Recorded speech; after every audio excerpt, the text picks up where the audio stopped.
Phil sat in his office, listening to the raindrops trickle down his window.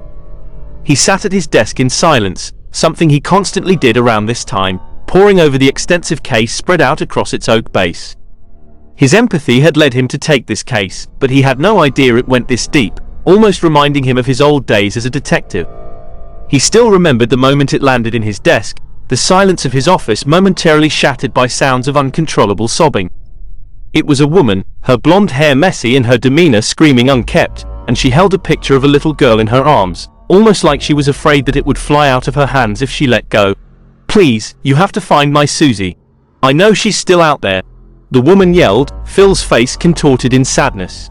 He had a soft spot for cases like this, compassion for parents who lost everything, so he didn't even think twice about accepting.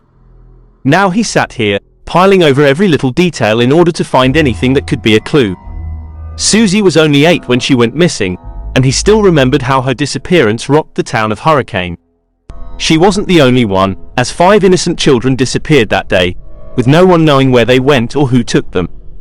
The restaurant where they disappeared, Freddy's if his memory served him right, never recovered after their vanishing, and a suspect was never charged, although someone was suspected. Phil rubbed his head, already confused from the web of events in front of him. Well, if I'm gonna start somewhere, it's gotta be the source. Phil muttered to himself, taking out his phone and dialing away absently. He waited for a few moments, neatly packing his files away, before a man answered on the other line, his groggy voice exasperating his annoyance at the call.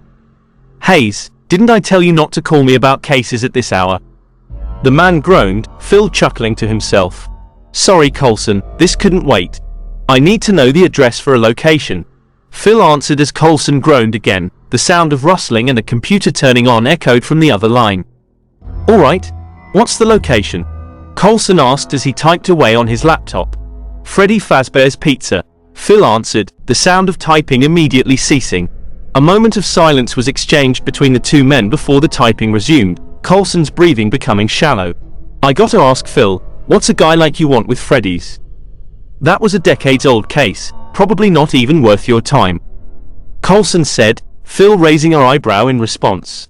He had known Coulson for years, and he had never heard him try to drive him away from a case. Maybe this really was a sensitive one for people. Either way, it's too late to back down now. "I'll keep that in mind for the future Coulson. Now what's the address?" Phil retorted, Coulson letting out a sigh and typing again. "Well, whatever you find in there, I hope it's worth it." "Freddy's is an odd place for some," Coulson said as he hung up the phone, leaving Phil once again in silence.